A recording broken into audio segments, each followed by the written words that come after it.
How are you doing? Good. I'm excited to be here with you today. Yeah, I'm excited too. So we've got some things going on at Rancho Marietta, and oh wait. We do have an event coming up at Rancho Marietta, and it is our Bags of Love event through My City Youth Center. Yay, love it. And that is taking place on February 11th from about 2 to 5 p.m. And for that, every Sunday up until then, we are collecting toothbrushes, toothpaste, lip balm, and gum to be able to put in nice little bags of love for the kids there. I love it. That's so cool. Yep.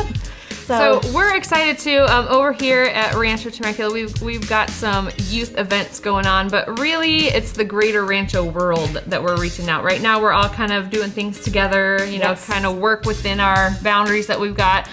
So we just had an awesome game of kickball with kids from Rancho Marietta came over, Rancho Temecula. It was a blast. But we are gonna have more events coming up, and we're kind of trying to put out at least one a month.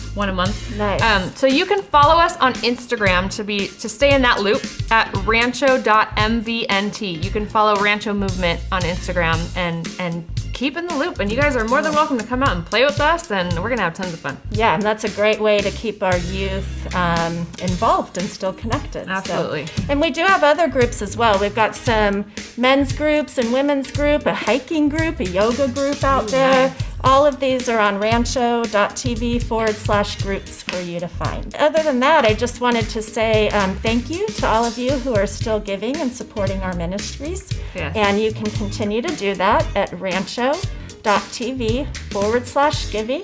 And you can choose the Marietta in the drop-down menu. Your glasses are Thank you, fogging I know. up. You need some windshield wipers. So that's what's going on at Hey everyone, welcome to Rancho United. We are streaming online. We're so glad that you're joining us again here at Marietta as we continue our series, The Comeback. This is week number 4.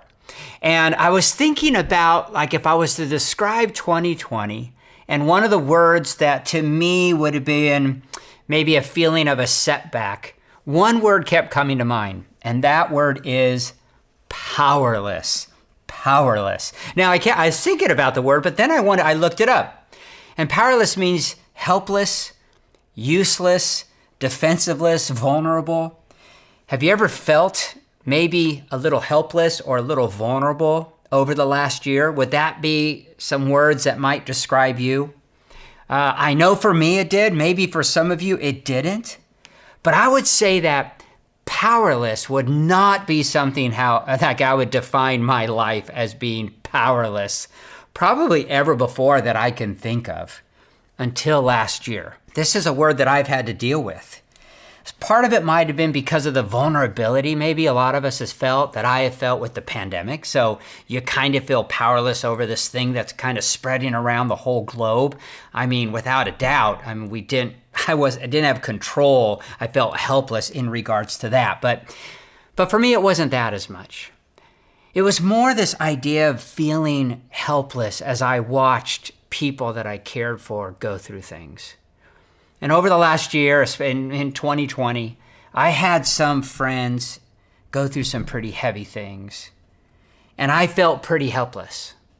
I felt helpless about like the inability to do anything to change the situation that they find themselves in. Or maybe I felt useless. That's another one of the definitions, right? I felt useless. I felt useless by what I did, or maybe how I handled some situations that were going on around me. Like I really wasn't being effective in helping them. And it was, I could be honest with you, it was pretty devastating. There were some devastating moments for me in 2020. Moments where I felt like I was failing others. Moments I felt definitely useless and helpless. Yeah, moments I felt powerless. Powerless to be able to change what was happening, not being able to fix things, not being able to help situations out. And this is something I learned. I learned that feeling powerless can be debilitating. It could be debilitating. And it could be a setback from believing that you can make a difference. That's how powerful this feeling is. And I've said it many times before, when we lose, right? When we lose the belief that we can make a difference, that's not a good place to get to. And I felt over the past year a couple times in some pretty heavy situations, I felt like that. And I could tell you, I don't know if I've ever felt that way before. The real debilitating side to powerlessness.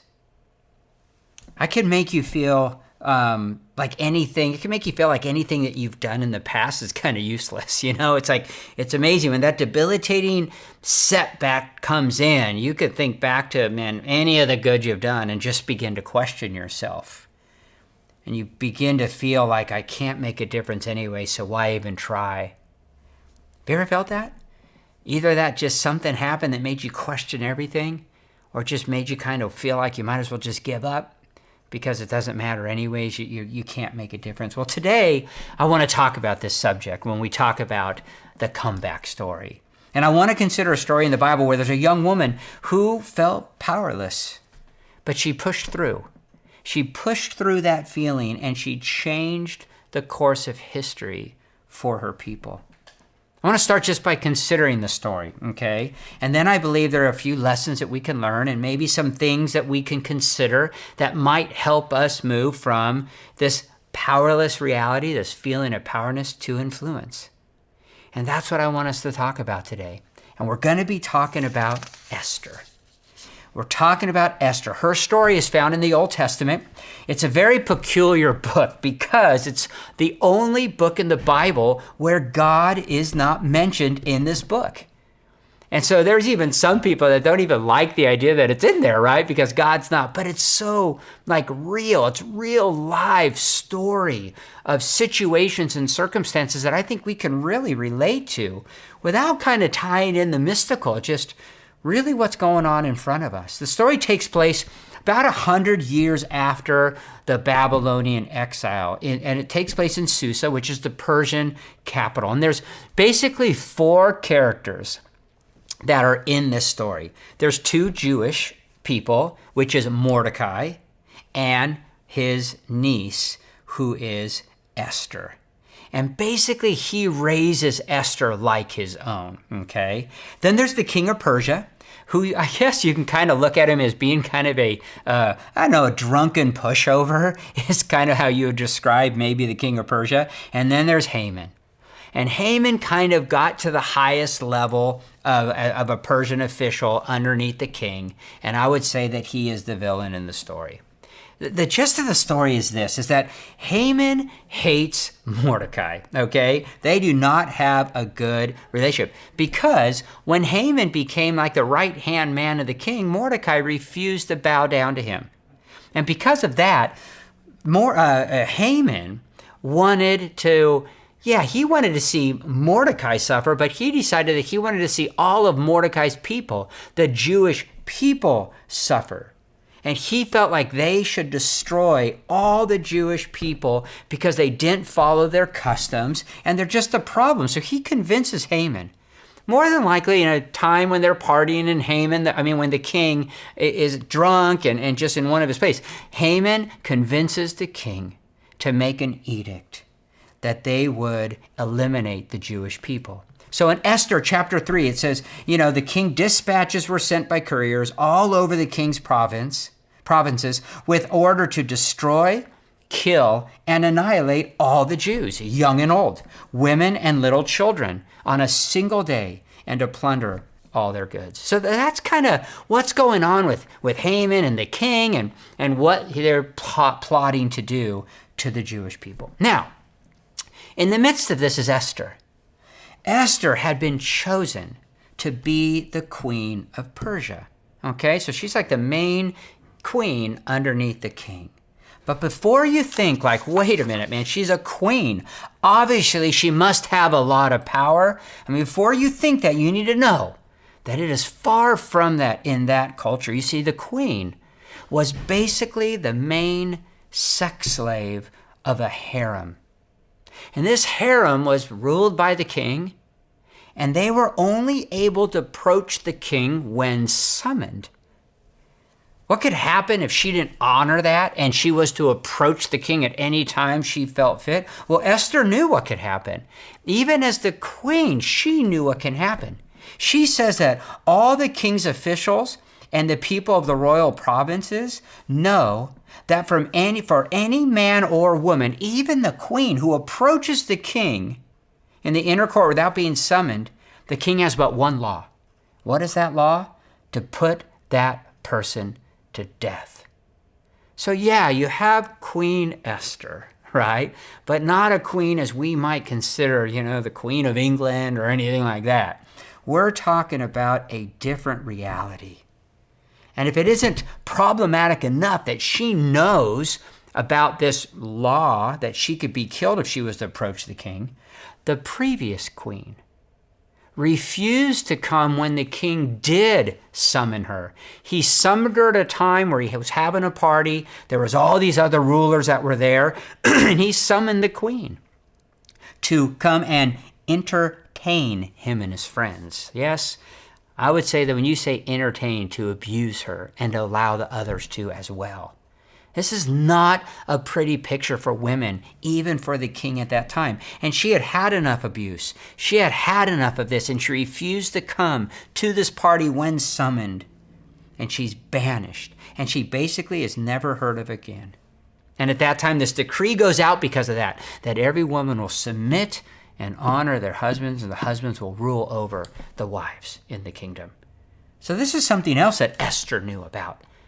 When the queen did not want to come to another one of these parties where she would be abused, she gets, who knows what happens. It doesn't say what happens to her. But here's the bottom line with that, is that Esther's position as queen was a life of powerlessness and exploitation. That's what she was dealing with. She was in a very difficult situation. So when Mordecai found out that this decree had been made for all the Jews to be wiped out by the Persians here in this area, he knew that there was only maybe one chance. If Esther would go and talk to the king and see if she could make a difference. What a crazy idea, right? To see if she would go in uninvited and stop this slaughtering from happening. Here's what he says to her. He says in Esther 4, do not think that because you are the king's house, you are alone of all the Jews will escape. I mean, he's telling her that, hey, Esther, if they really go after all the Jews, they'll find out you are one too, and you can die as well. Now, if you remain silent at this time, relief and deliverance from the Jews will arise, he believes, from another place, but you and your father's family will perish. But the immediate family right now will perish. Then he says a very famous statement, but who knows? Who knows, Esther, if perhaps you were made queen for just a time as this, to help your people. So guess what, man? Esther decides to go for it. And remember, this was a decision from a scared, dangerous, powerless place that she found herself. But look what she says. She says, go gather all the Jews who are in Susa and fast for me. Do not eat or drink for 3 days, night or day, and all my maids will fast also. And when this is done, I will go to the king, even though it's against the law. Just to understand how crazy this is. And if I perish, she says, I will perish. So she knows she could be going into a death sentence. She's got no power. She's got no right to do this. But she chooses to do it, and she does it. And through some amazing events, Haman is exposed for what he is. He's ultimately killed. The Jews are given a decree that they can defend themselves against this attack, and they are saved because of her very risky choice to approach the king. Even though it cost her a life, it changes the whole direction of her people. You see, Esther's choice moved her from powerlessness to being influential. And she changed the course of the Jewish people in that area. Man, there's only 10 chapters in the book of Esther. I encourage you this week to read through it. Read through the whole book. Or go online to YouTube, watch the Bible Project video on Esther. Man, they outline it so incredibly. It's an amazing story. And it's one that we can learn from. Because you know why? Because I believe that we all have the opportunity to move from the setback of feeling powerless to the comeback of influencing the world around us. All of us can do this. I don't care what position you find yourself in right now. But it's going to take choices for you to make, just like Esther had to. She had to make some pretty powerful choices. And so I want to close our time here together just with 3 choices. 3 choices that I think could move from a setback of powerlessness to a comeback of influence like we see in the book of Esther. And maybe these might encourage you. Number 1 is this: choose to pursue wisdom. Choose to pursue wisdom. I found that pursuing wisdom, if I can make that a habit, it is of such great importance. And not just when big moments like Esther was facing. She chose to listen to Mordecai. She chose to have her ladies fast. I mean, she listened. But in the helping me to make priorities of the everyday life, the little choices, the choices we make every day. Proverbs 16:16 says, how much better to get wisdom than gold, right? To choose understanding rather than silver. That's something we need to pursue. That's something we need to choose to pursue wisdom. And there are basically 2 areas where we can pursue wisdom. You can pursue it with people, and you can pursue it with God. It says purse. It's pursue. You can pursue it with people, and you can pursue it with God. And to be honest with you, sometimes I don't know the difference between the 2 things. Okay? It's difficult to tell apart. Sometimes when I'm pursuing wisdom from others, I think I am pursuing it with God. Okay? But I think both of those are distinct things we can pursue. James 1:5 says, if any of you lacks wisdom, what? Ask of God, right? Ask of God. He gives generously and without finding fault, and it will be given to him. So ask God. I have found that getting alone, seeking wisdom through prayer and the Bible can be so helpful to align my heart, to align my mind with God's. And no doubt that can empower me to see things differently, to help me make better choices, to help me be a better influence on those around me. Remember, as I mentioned, even Esther, listened to Mordecai, and she had everyone fast for 3 days before she went and approached the king. Now, here's the deal. When I'm seeking God and I'm asking for wisdom, I'm not asking for the answers of what to do. I'm asking for wisdom of what to do. And that's different. Man, if I just sit and wait for an answer, do this. I mean, as I've grown up, I have 2 boys now that are 22 and 21. Man, I don't want them just calling me, what do I do? But I like talking about having wisdom on making decisions. It's their decisions now to make. You have to make decisions. God's not making them for you, but he can give us wisdom on how to make it. But it's not just by God that we seek wisdom. And I believe we should also seek wisdom from others. It says in Proverbs 15:22, plans fail for lack of counsel, but with many advisors they succeed. So the more counselors we can have, the more people we can have that are seeking wisdom, the better. If you find yourself at a place of feeling powerless, maybe it's time for you to get connected with people. Find someone that you can talk to. Find someone that you trust that is wise, that could help you walk through this feeling of powerlessness, because that is how you want to become more of a person of influence. Man, this came, for me, I had to seek out people during this time of feeling powerless over the last year. I did it a lot, and it really was helping. There's no way I could have overcome, I think, those feelings of failure, those feelings of powerlessness if I wasn't seeking it with other people. So that's the first one. Second is this: choose to consider others. Choose to consider others. That is a choice. This is a huge factor in my life when it comes to choices. And realizing that allowing, this feeling of being powerless, if I just keep focusing on this powerlessness, it could become the self-focused, myopic way of living. It could just consume you. My choices and decisions are affecting others, good or bad. Don't think, I'm just going to not worry about it. I'm not going to affect any or influence anyone. You are influencing people.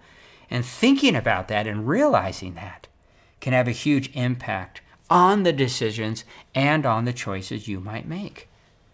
And whether that be in your house, at school, at work, or in the world around us, considering others is so powerful. And I found that choosing to consider others instead of just thinking of myself, even my own powerlessness, even my own woe is me, I don't have, right? It's helped me to stop feeling so powerless. And I believe, and it begins to help me believe, that I can have an influence. You see, I doubt Esther would have risked her life going to the king if it wasn't for considering her people. All the people, not just her. It was because of what was going to happen to all the people that made her make that decision. Philippians is one of my favorites, right? In humility, consider others better than yourself. Each of you should look not only to your own interest, but also to the interest of others. I mean, this is like, it's just had the same mindset and attitude of Christ Jesus. This is all over the Bible, the idea of thinking about others. How much do you really spend time considering your actions and how they affect others, considering their interests? Starting with your spouse, your kids, your parents, your co-workers, people at school, those hurting, those suffering, the world around us. And I've met so many people that have made radical life changes that have caused them to be these incredible, influential people because others captured their hearts. I mean, huge to move to other places in the world, to adopt many kids, to foster kids, to make decisions that affect them for the benefit of other people. And that is a powerful thing to do. And I think Esther shows that, and it might be something you might do too. And here's the final one. Choose to do something. Do anything. Do something. I heard that statement along, do something, do anything. I heard it years ago, a pastor that I was underneath said that. And this idea of do something, man, do anything, move. Don't just sit still and wait to be motivated or for something to drop in your lap. Do something, do anything.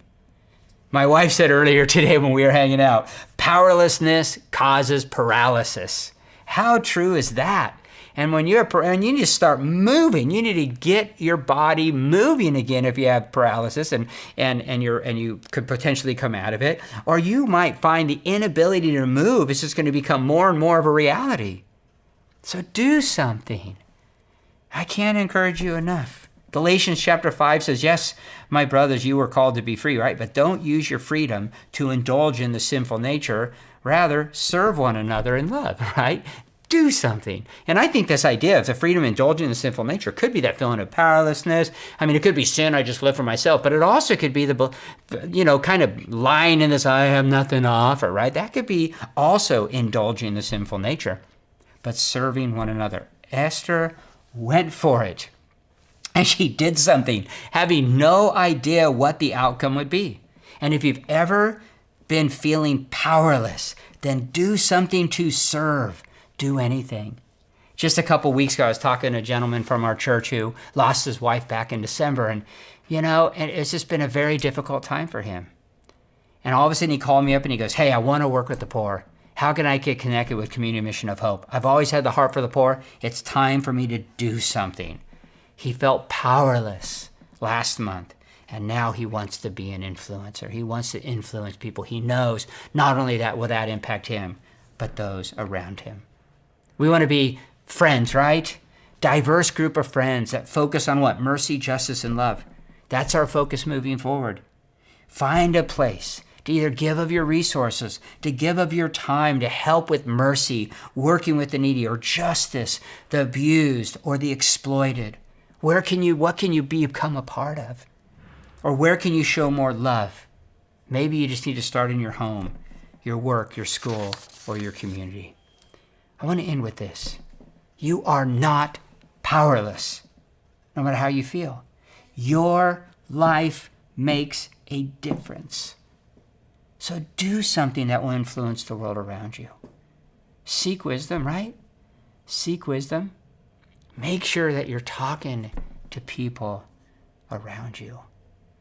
And do something. Do something. Don't just wait.